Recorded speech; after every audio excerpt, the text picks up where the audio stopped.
लियारी कराची का सबसे पुराना इलाका, जहां मोहब्बत और नफ़रत दोनों साथ सांस लेते हैं, जहां बच्चों के हाथ में कभी किताब होती थी और कभी क्लाशनकोफ। इसी लियारी में पैदा हुआ था अज़ीर जान बलूच।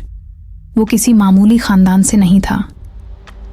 उसका वालिद फैज़ मोहम्मद बलूच एक नड्र सियासतदान और अवामी नुमाइंदा था जो पाकिस्तान पीपल्स पार्टी PPP से ताल्लुक़ रखता था और लियारी के लोगों में इंतहाई मकबूल था।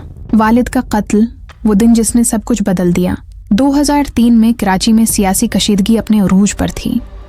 लियारी जहां एक तरफ रहमान डाकू का राज था, वहीं कुछ सियासी धड़े ताकत की जंग लड़ रहे थे। ऐसे में फैज़ मोहम्मद बलूच को अचानक लियारी के इलाके कलरी में फायरिंग करके कत्ल कर दिया गया। किसने कत्ल किया? अज़ीर बलूच और उसके करीबी लोगों का दावी था कि फैज़ मोहम्मद बलूच का कत्ल पुलिस और रहमान डाकू की मिली भगत से किया गया।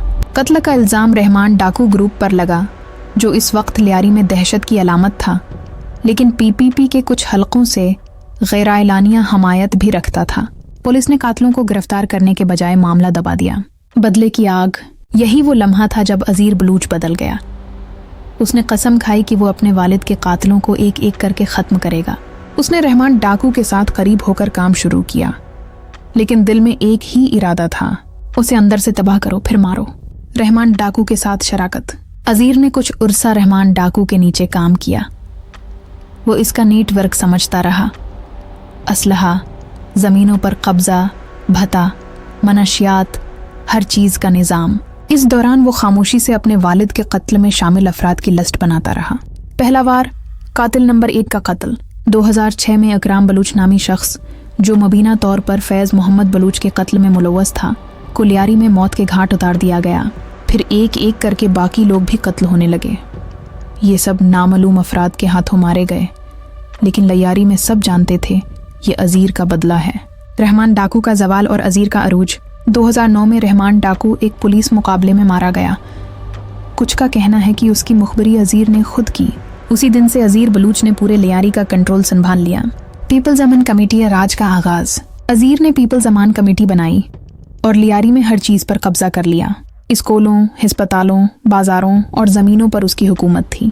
गरीबों को राशन देता, अवामी काम करता।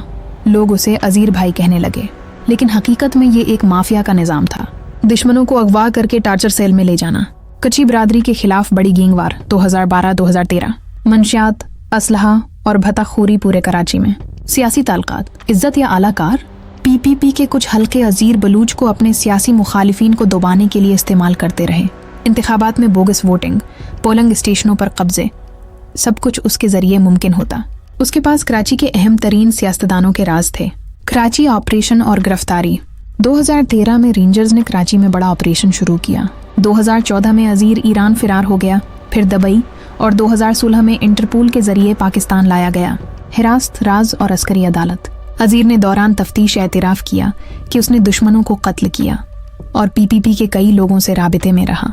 उस पर कत्ल, दहशतगर्दी, बगावत समेत दर्जनों मुकदमात कायम हुए। 2020 में उसे फ़ौजी अदालत के हवाले कर दिया गया। आज भी अज़ीर बलूच फ़ौजी तहवील में है। अदालतें चल रही हैं, सियासत खामोश है, और लियारी में उसका नाम अब भी आहिस्ता आवाज़ में लिया जाता है। वो सिर्फ मुजरिम नहीं था, वो एक बेटे की आग थी जो बाप के खून का बदला लेने निकला था।